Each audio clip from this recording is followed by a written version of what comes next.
Hey, good afternoon, everyone. It's Carm Capriato. Good to have you here. Town Hall Academy, week 297. I don't know about you, AJ, but I don't remember doing anything 297 times in a row. That's a lot, man. That's consistency. Well, this is 297 just Town Hall Academy. You've got like 1,000 other recordings and shows. I Yes, can't yes. imagine like the what's beyond. So it's like megabyte, then terabyte. What's the next one? Like Many bites. many bytes. You're in the many bytes of data and bandwidth and all that Uh, stuff. We got to knock the anyway, cobweb off old episodes or something. So good to yeah. have you all here. Coming to you live from the Remarkable Results Radio podcast studio. Sometimes always referred to when Tracy says, Dad, go to the Carm Cave. Let's test something out. If you're with us on social media, please give us a like and a share.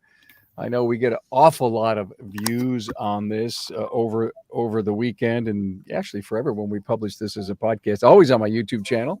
And subscribe to that YouTube channel. I'd sure appreciate that. So we're going to talk about onboarding new team members.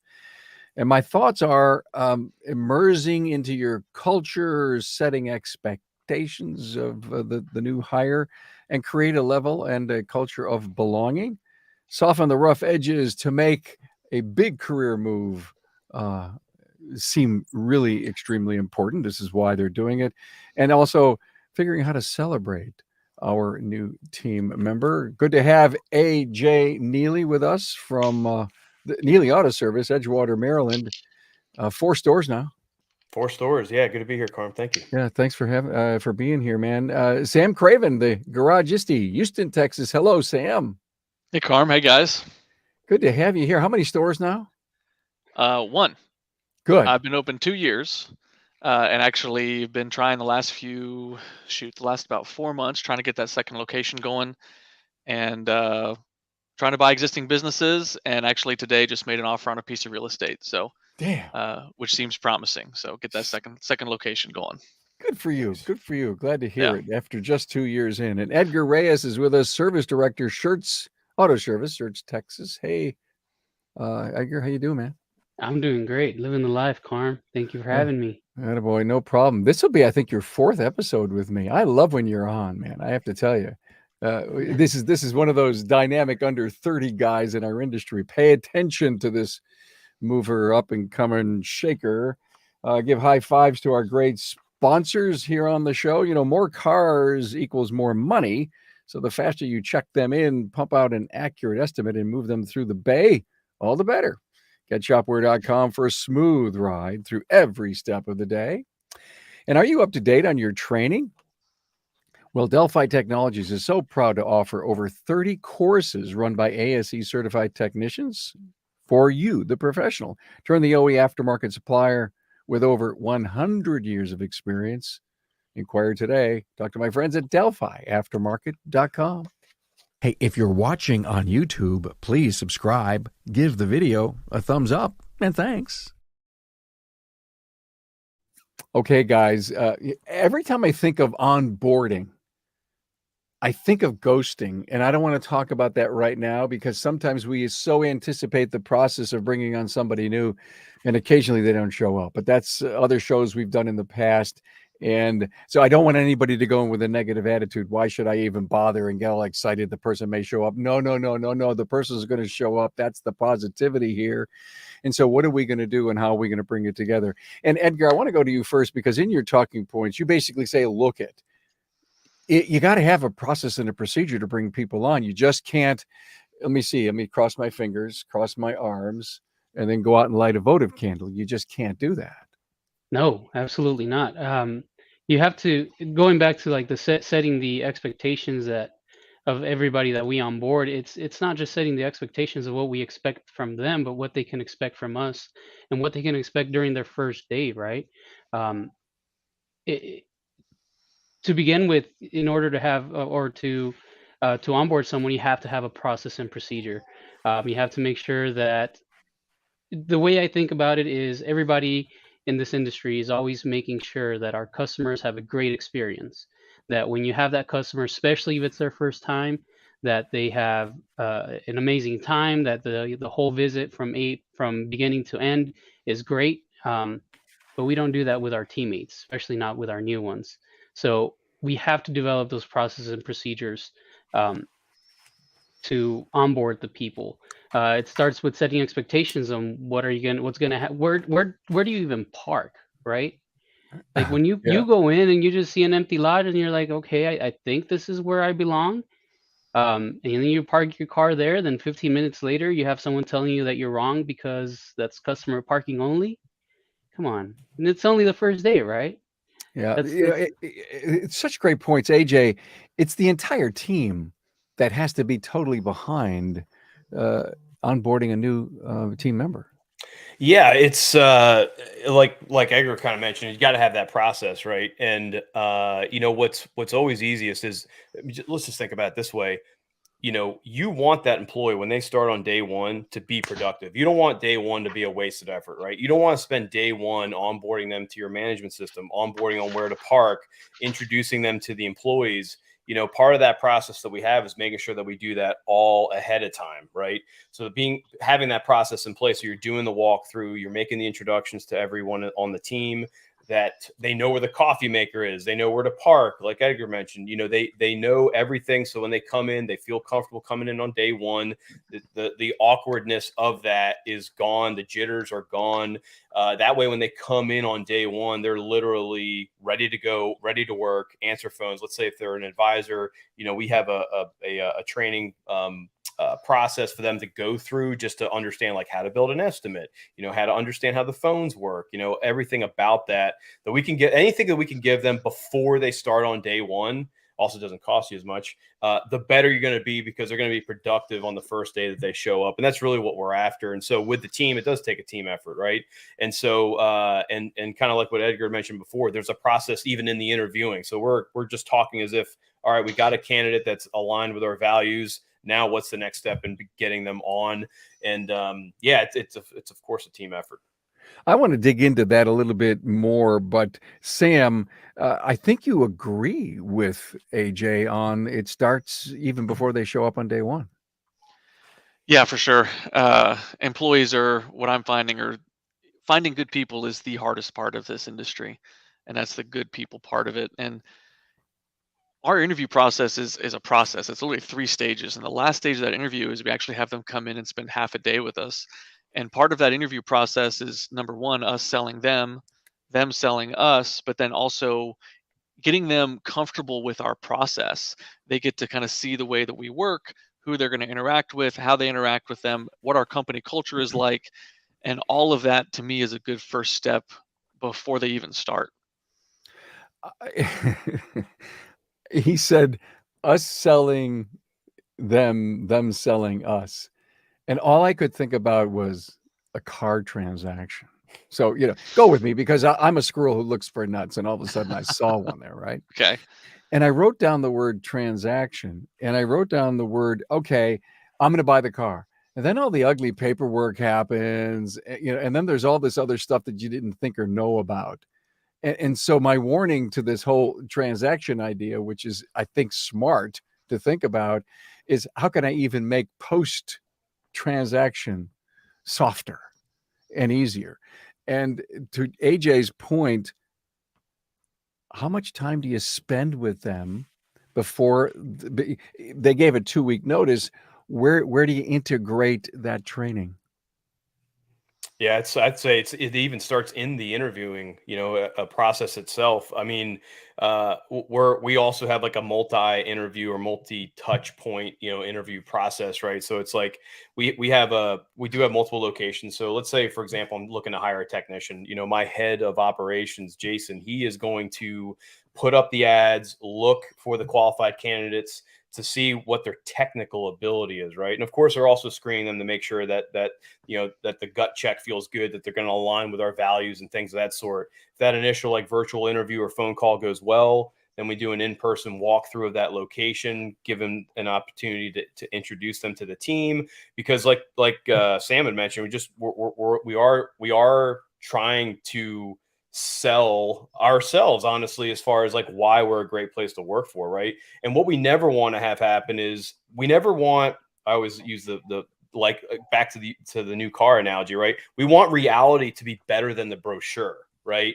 And a lot of times, I think, unfortunately, a lot of businesses sell and sell too much of themselves up front, pretty much where they're over promising and under delivering, right? And we want to make sure that they're comfortable with making a change, that they know that they're going to be held accountable, and there's going to be clear expectations when they come on board with us. So after that walkthrough is done, again, if they're still a great candidate and still a great fit, then I do that last interview with them, right? Because really at that point, I'm not asking them technical questions about how to fix cars. I'm more or less talking about our story, our origin story, where we've come from, where we are, and where we're heading, and then making sure too that they just are in alignment with our core purpose, our core values, and again, we are going to hold them accountable. That's ultimately the biggest thing too, right? Is like we don't just put these on the wall, these core values, and just point to them. We live and breathe these things, and so we are very, very transparent up front that if you are outside of the expected behaviors, we're going to call you out for it, right? And it's just not like any other place to work for. Edgar, when is the time that you are listening hard to learn all about their likes, their dislikes, what their world is like? Because you want to be sure that you understand them when they come to work for you. It starts from the second you make that initial contact with them in the interview process. At the end of the day, you're not hiring robots. You're not hiring machines to have an input and run it through a formula and put an output. You're hiring people, and it's all about people. So you need to get to know the person first. And that, again, that starts as soon as you make contact. You have to figure out what their likes and dislikes are. You have to figure out what you do on your day-to-day basis that maybe you want to know beforehand. For example, we do lunch every Tuesday. So I want to know what they like to eat, what they don't like to eat. Are they allergic to something? Because when they come in on their first day, they come in on Monday, Tuesday we serve them lunch, and then the first thing we serve them is something they're allergic to. It's not going to be a good onboarding situation for them. And through the entire interview process, you're really figuring out what they like to do. What do they like to spend the time away from work doing? What is a priority number one and number two? And that's going to play a big role later on. For example, we have some teammates who they don't really care for their family, but their dogs are their life. And you can send them a gift card or send them a nice note or giving time off when it's their mom's birthday, and it would mean absolutely nothing to them. But when their dog is sick and they call you and they tell you, hey, I'm running late, he's like, you know what, just take the day off. I know your dog means a lot to you. That means a lot more to that teammate than anything else you could do.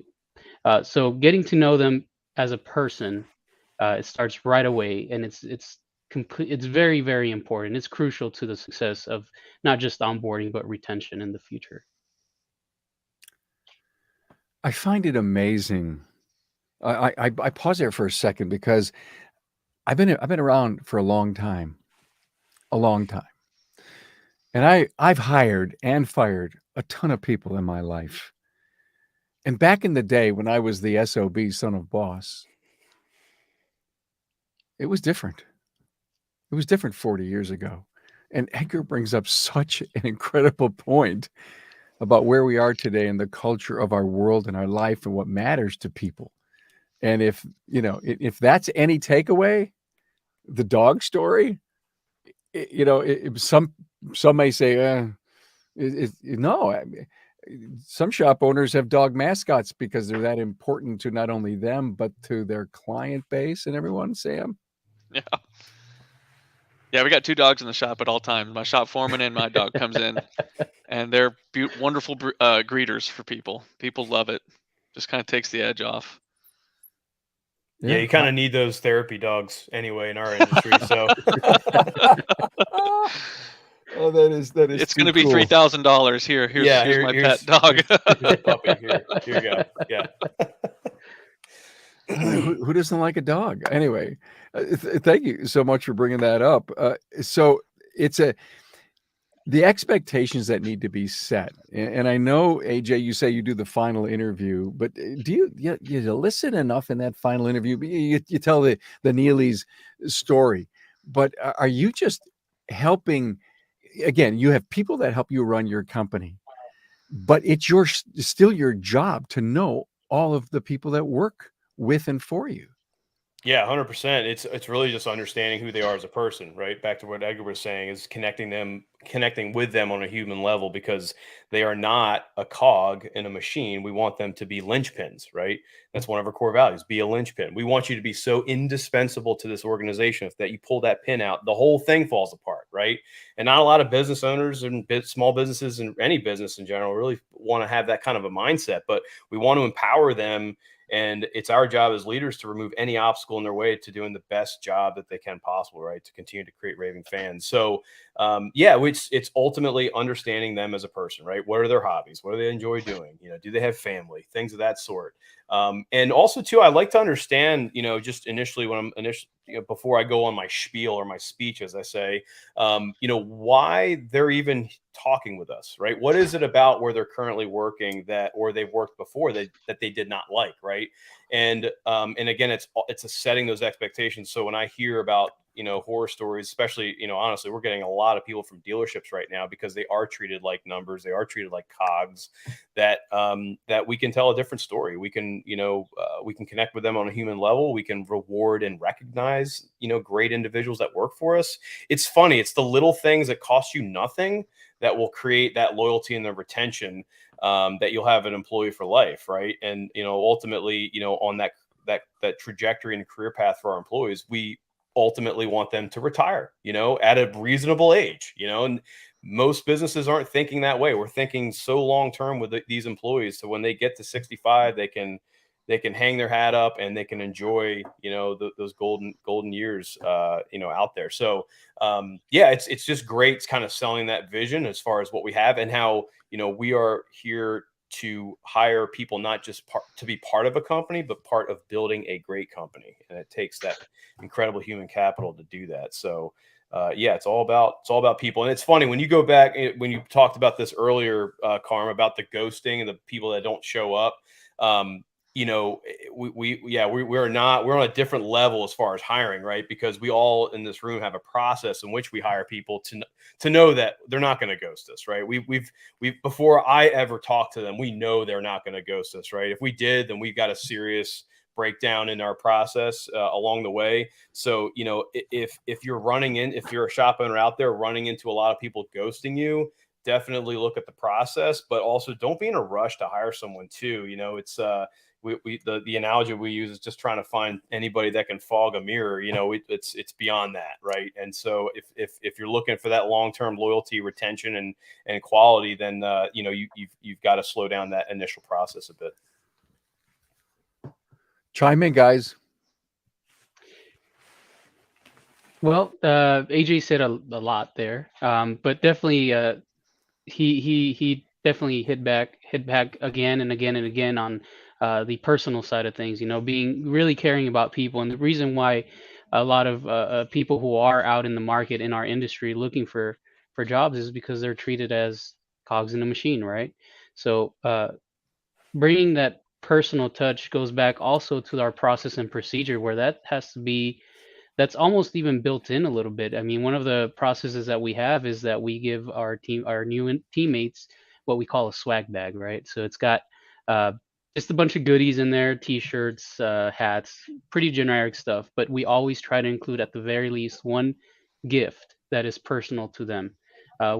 Something that they mentioned in during their interview process, like, hey, I love Chevy Novas. Well, how about we buy you a model Chevy Nova and fill it with a bunch of little Hot Wheels Chevy Novas, and you keep them at your desk.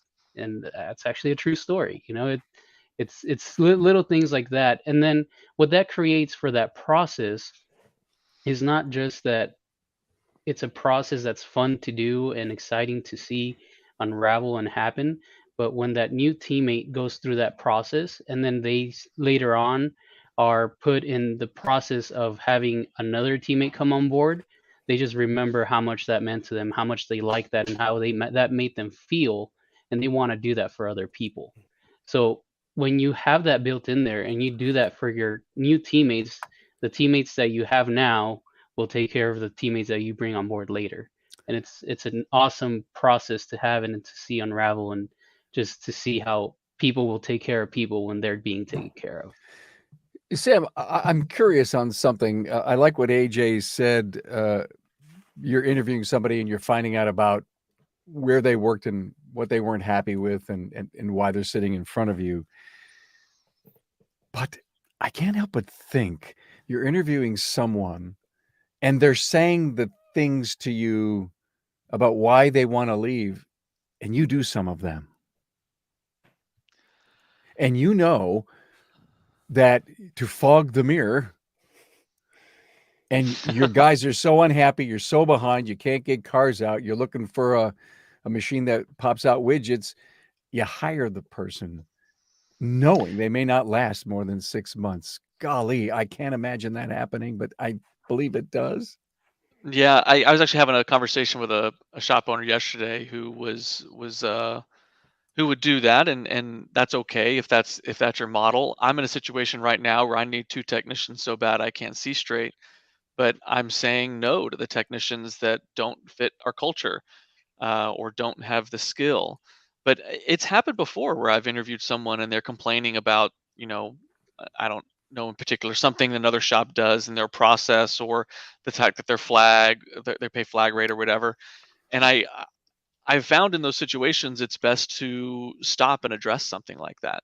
Whenever hiring is such a unique thing because we spend so much time listening for the things that are unsaid in the interview, the stuff that we've learned over the years is a red flag the hard way.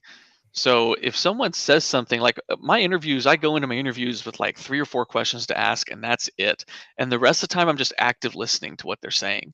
So if they come in and they'll tell me a story, and they're talking about how they don't like the way their things are run at their current location.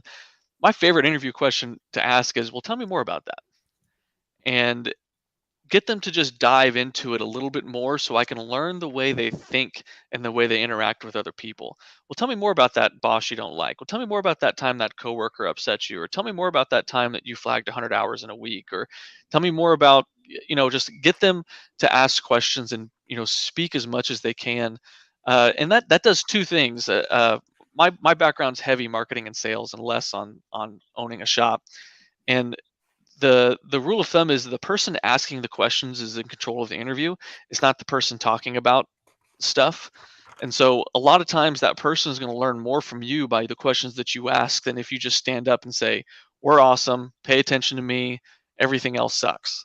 And so if you're asking more engaging questions and you want to learn more about the family history, where they're working now, what their goals are for the future, and things like that, that you're going to have a higher likelihood of creating a meaningful connection with that person. And that's really what we want to do. We want to create a meaningful connection that lasts and makes them think, yes, this is the place that I want to work, and also learn more about them. And I see it, I have to coach because part of our interview process is cultural. They literally go and they meet the rest of the team. And I have to coach my team on what it means to ask questions because, to their credit, it's great to see, but they're really excited about working here and they want to talk about how awesome it is here. And the person who's sitting on the other side of that desk, it's great to hear that once, but they really need to know, is this the awesome place for me? And the best way to learn that is to ask questions and see if there's a fit. And I found honesty is really good there. If it seems like there's not a fit or there's a disconnect about something, man, just dive into a little bit more and see if you can learn a little bit more. Tell me more about that. Why is that important to you? Um, Again, I go into my interviews with 3 or 4 questions, and the rest of the time is just me digging into that person. Hey guys, this is really going well. So thank you all for that. I know our listeners are going to sure appreciate this episode. Let's stop one more time for our great partners. When you have the right numbers at the start, you never have to apologize for a revised estimate. With canned jobs and past services, build an estimate that is bang on. That's just one more reason to get shopware.com. Hey, did you clean the fuel tank the last time you replaced a fuel pump? Contamination buildup in the tank not only impacts the vehicle's performance, but it can also damage the fuel pump. Clean the fuel tank in 5 minutes with Delphi Technologies Fuel Tank Cleaning Tool. Learn more at delphiaftermarket.com.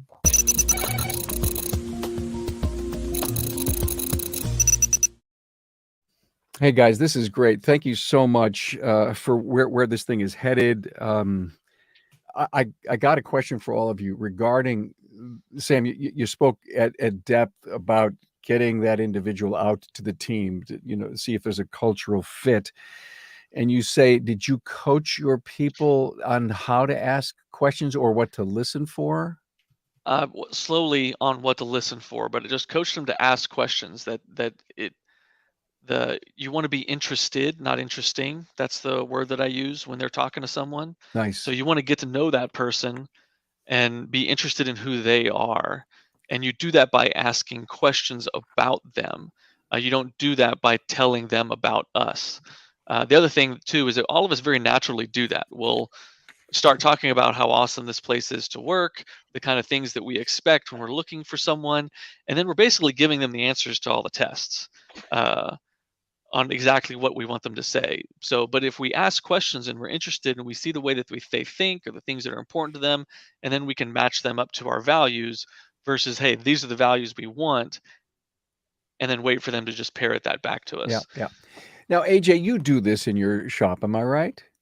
Well, as far as the hiring process or the interview process, it is generally between let's say it's a technician, my head of operations, and then my integrator and myself. So those are the three kind of touch points. But along that way, when we're doing that, like usually that second step is where the walkthrough occurs. And it's, again, they haven't been hired yet, but still an interview. But at that point, when they're coming in, we do introduce them to the staff that's there. And make the rounds, shake hands, look them in the eye. Let's see how they are with the team.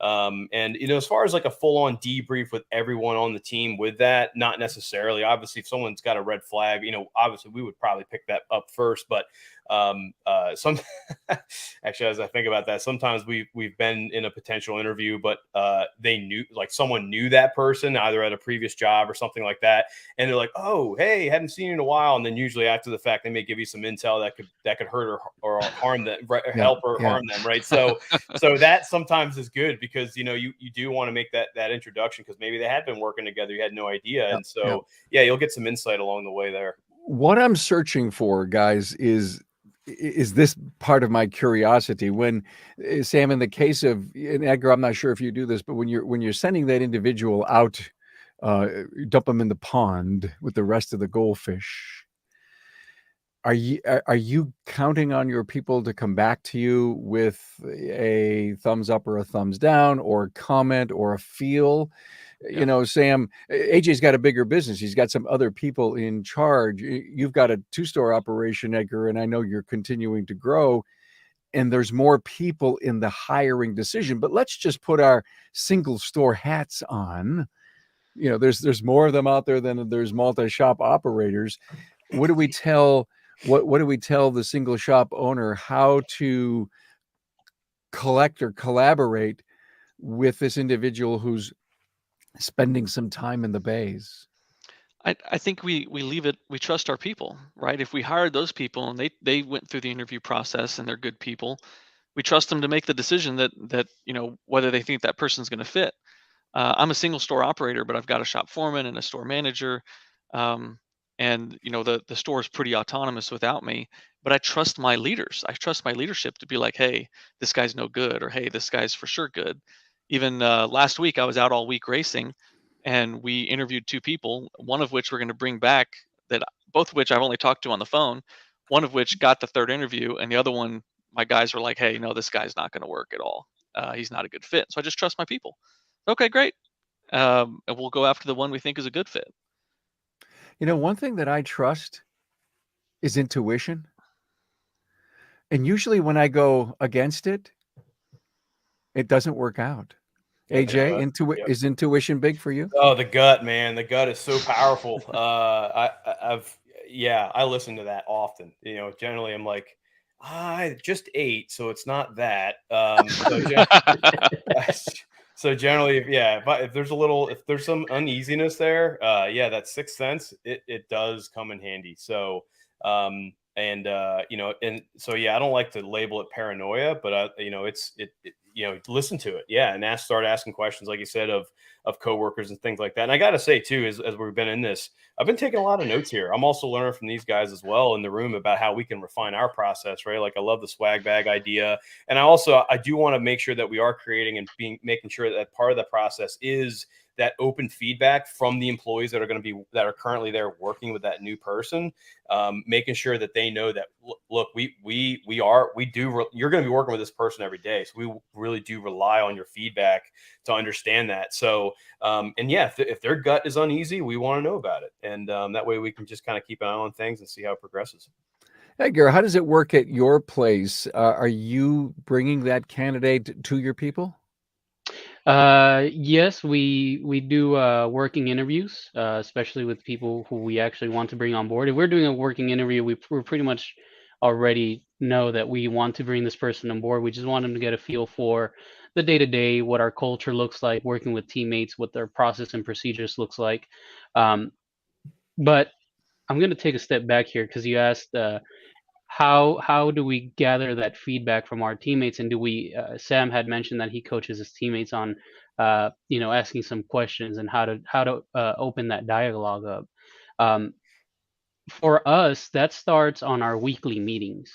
Our every single week we meet on Friday mornings, and we discuss absolutely nothing about the shop, with the exception of our guiding principles, which are mission statement, and core values. And everything we talk about is 100% with that, because our guiding statements are not just what uh, gives us a beacon to go to and have a common goal, but it's also what creates our culture. It's how we determine who the people who are in our shop is either fitting into our culture, or they're not. And the people who I have here have built the culture and continue to grow the culture, right? And they're guided by these core values, vision, and mission statements. So when we talk about that every single week, and we have open discussions, it's not like I go up there and preach about something. We have open discussions on how to better ourselves, abiding by those guiding principles. um, it strengthens the culture, and it's very present in everybody's mind that this is what we're looking for. And when you bring someone in here and you start working with them, even if it is for an hour, 2 hours, half a day, a full day, and you get a much better feel, and you have that gut feel, yeah, it gets really strong. It gets Okay, really strong. thank you so much for that. Let's teach something new to our peoples that are listening, that come to the podcast for resource. The time you spent with this new candidate, as the leader of the business, or the particular direct report, they come in. I know, AJ, in your case, you've probably done an orientation previous to that, but if not, all of that has to happen: manuals, HR papers, and all that stuff. Cool to get it out of the way beforehand. But if not, if it's the old traditional way, he ends his last job on a Friday, has the weekend off, toolbox comes in, and the person's on. So here's my question: the time that the leader of the business, or the direct report, would spend with that individual, is it time spent? Is it a large amount on day one, or do we let that individual come in, work with the team, and do we make sure before that end of the week happens that there's a sit down? Because all of you believe expectations need to be set and reviews need to happen, because the worst thing you'd want to have is someone coming in doing their absolute own thing. So talk to me about the time spent with the new recruit. Who wants to go first? Anybody else? Well, I was just going to say, let's say it's an advisor or a technician, my head of sales or my head of operations will be there on day one to kind of make sure that they're up to speed. Again, hopefully the walkthrough's already been done. What we do as well, like, let's just get into the actual, meat and potatoes of it. But, we have technology that we use too, as far as the actual, I love your analogy of selling a car, right? Because the salesman sells it, right? And you're bought in it's going to be better than the brochure. I want this sucker. All right, let's go back into the finance department, fill out the paperwork, right? So that's the worst, right? So we Torture. torture. So we're trying to make that as seamless as possible. So we have some great technology in our onboarding and benefit software we use. The company we specifically use is Gusto, but it makes it so seamless. We can send the offer letter, they can e-sign it to accept it. Then it starts a chain reaction of other events, all these other onboarding duties, everything from uniforms to the driver questionnaire, the insurance stuff, the I-9s, the W-4s, the state tax stuff. Like everything is just boom, boom, boom, boom, boom. And it's all in the employee to do. They can do it electronically, takes minutes. They enter the direct deposit information. So like that's one whole thing, which is like really automated, very, very easy. Because back in the day when I first started, it was paper forms. They had to, fill it out. We had to put it in an HR, binder and everything. And now it's all digital. So the handbook acknowledgement, the job description acknowledgements, like all that stuff, right? So that's one whole thing. And then as far as like actual on the job, right? That head of sales or head of operations, they will be with them on day one, potentially 2 days. But we generally have a lead of that, like a lead service advisor or a lead technician at every location that is then kind of tasked to be there to kind of hold their hand throughout that week or two. And also back to that nitty gritty, what we do before they start on day one, we set up their email addresses, the Google Workspace, we get them onto all the intranet chats. We set up their tablet, we get them their TechMetric login, and they have all their bookmarks set, the passwords are set. So like when they come in on day one, they open that tablet up, boom, they're ready to work. And that's that. We know that can take like a full day just getting all that stuff out of the way, right? If I'm paying you to come in on day one, I want you working on cars, right? Or selling work. So, or answering the phones, I don't want to have to waste time with that. So that's a lot of the back end stuff that us as a team will set up and get done ahead of time. So it makes day one as seamless as possible and we can get to work. Thank you, AJ. Sam and Edgar, I want to come back and get your responses. Let's learn from what you do. But one more final shout out to our great sponsors. Face it, your cart count and your ARO are the first two numbers that tell you where your shop stands. And those are the first two numbers that shopware customers see grow. Get more profits when you get shopware.com. Hey, when you turn to Delphi Technologies for your chassis needs, quality is always at the forefront. Material and dimensional enhancements, as well as 700 hours worth of salt spray testing, goes into each and every chassis part produced. Visit DelphiAftermarket.com to see over 8,000 chassis parts Delphi has in stock.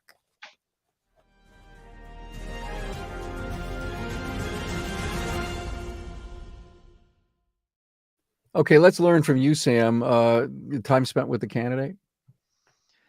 So it depends on who the candidate is. I don't have a technical background of working on cars. So when we hire a service advisor or service manager or someone front of house, then I spend a lot of time with them. We actually just onboarded another service advisor. Eddie, my service manager, has been doing 90% of the onboarding with him. I'm going to do the last little bit. Just been kind of making sure things are culturally and like up to our standards. And really all I'm going to cover is phone call stuff, how to talk to customers, how to present our DVI process. We have a very unique way of doing that. We present our DVIs, our digital inspections, and it takes usually 8 to 10 minutes to do it. And that that gives us a really high, what's it called, ARO. So really most of and if it's a technician, like 99% of it is handled by my shop foreman and the rest of the team, because I don't have that background necessarily to bring them on. So they know what our process is. They bring them in. They show them how to use TechMetric. I get them on and kind of do the basics, like hey, get us in Gusto. We use Gusto just like AJ. Get you in Gusto, get you in TechMetric, get you in the chat. Have an introduction, come say hello, thank you, things like that. But really, it gets handled by the people that are better at it than me, and we just have a process that they have to follow for it. I really think my job is my primary job at this point in my business is to maintain the culture and maintain the standards and hold people accountable to things. My people are really, I'm just super fortunate. The leadership and the people in my business are really good, and has been able to afford us the kind of growth that we've had. So I hate to kind of say it, but there's not a whole lot I have to do except for the real high level stuff.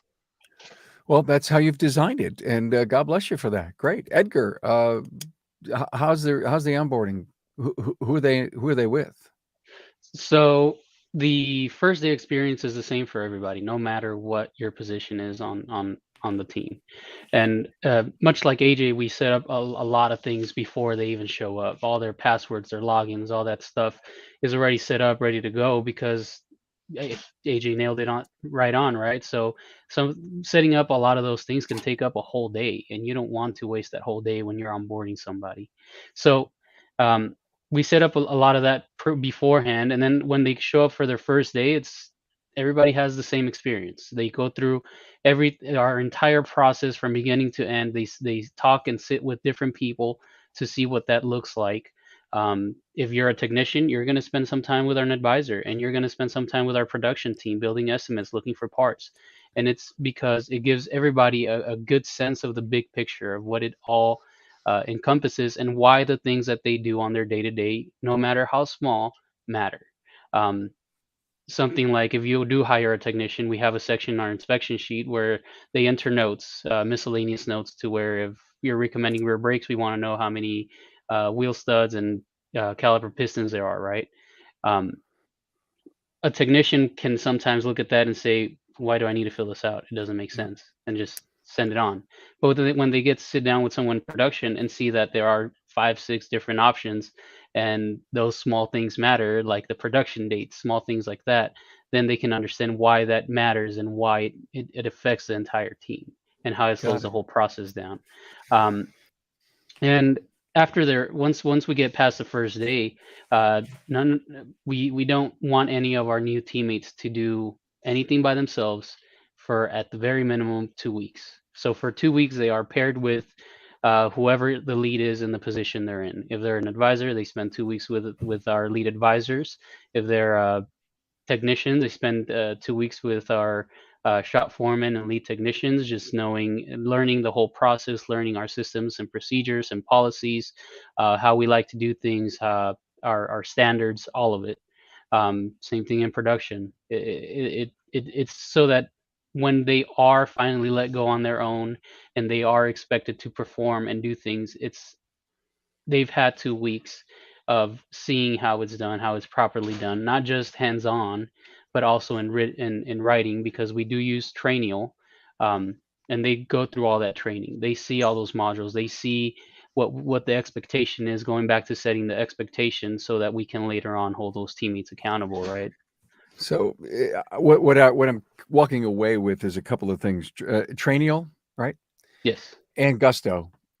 And guys, is it possible that using this software for your training and onboarding pre the day of show up is going to minimize and prevent? Number one, it's classy, it's the right thing to do. Like you say, AJ, stop the paper, be paperless. But it almost seems to me that the embracement of I'm already there and I'm not almost may make that worry weekend, if you will, the worry weekend, go away. Yeah, it's if you're creating that consistency too, by doing it that way, you're not going to fat finger a number if you're trying to put direct deposit info in, like things like that. It's all on the employee to do that before day one. And yeah, they see that level of professionalism for an automotive shop, an independent, right?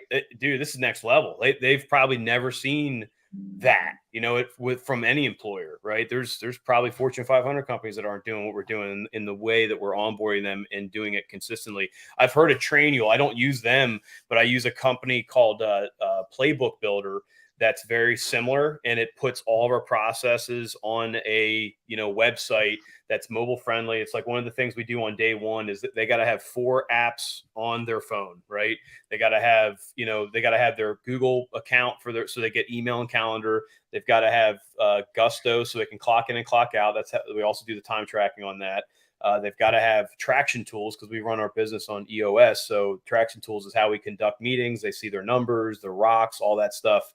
And then the Playbook Builder, because whenever we send out a new process, it's sent out on Playbook Builder. Everyone gets a text or an email about a new process. They can open it. We can see who opens it. We can see who's done a post-assessment quiz or test about that process. So we know that they're seeing it, that we can hold them accountable. It's like, well, Phil, you said you were going to do X, Y, Z. You acknowledge this process, and it's just another way and another tool we can use at our disposal to hold people accountable to the process. Because to create raving fans, you have got to get that operational excellence like down to a science, right? If you've got to, especially with multiple locations. I want one customer that's going to one location, the other one on the other side of the state. I need that experience to be the same. So creating that consistency amongst all employees and holding them to that standard, it's a level of professionalism they've probably never seen. Wow. So look, I want to wrap this up, guys, and I want to ask a question of each of you, and I'm looking for like a minute answer so we can kind of, it's a bonus question. Maybe it has nothing to do with onboarding new team members, but maybe it does. And my question is, are the questions that the candidates are asking, are they getting more sophisticated? Are they getting smarter? And can you judge their character by the questions that they ask? Edgar, I'll go to you first. Sam next. AJ, you do back cleanup. Edgar? Absolutely. I've had the pleasure of speaking with a lot of people and seeing how a lot of people, the questions that people ask. It used to be, what's the pay? What's the schedule? What's the benefits? Those were the three things that everybody wanted to know. Now people want to know, what do we do for our teammates? How do we take care of our teammates? How do we operate? What is our culture like? I'm more and more often I'm seeing questions about our culture.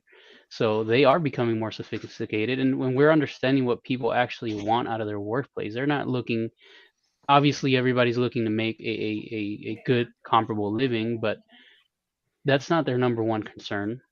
They want to make sure that wherever they go, they are treated well, that they are cared about, and that they are treated as a person. Our cultures will make us or break us, and they're gonna either drive people into the door and into your bays, or they're gonna drive people out. So, choice is yours. Sam? Yeah, I forget who said it. It's a really famous quote. It says, "Culture beats strategy." Yeah. You can have the best strategy in the world, but if your people don't want to execute, it just doesn't matter. Are the questions in interviews getting better? I've only been doing this 2 years in this industry, so I don't know what it was like before that. I don't know if I'm the best measure, but I'll tell you, I use a question as a bit of a trap to try to figure out the way they think very early on. In the process. And the first question that I ask them when I'm on the phone is, do you have any questions for me? And I like to see the way they answer that question. Is their first question, what do you pay? And I don't want to say it's a red flag, but it's damn near a red flag if that's the first thing they ask me, because that tells me that's the only thing they care about. You can come and work for us and you can make damn good money. You can make more money than just about anywhere else in town, but that shouldn't be the number one reason why you enjoy working here, or the number one thing on your mind. I don't mind if you're money motivated at all. We're shop owners because we're money motivated. But that's just one little thing that I use. I find that so interesting, AJ. I don't know about you, but if that was the first question somebody asked, you know what I would say? Wow, that's an interesting first question. That's what I would say. Yeah. I wasn't prepared for that, but that was really good. All right, Well, let me think. it gives you some insight in like exactly what they're thinking in that moment. Yeah. Instead of the money. AJ, I'll let you back clean up. Yeah, well, I was going to say, are the questions getting are they getting more technical or specific? I think they're getting more vague. My questions that I ask are questions like, what gets you up every day? What's your North Star? What's your why?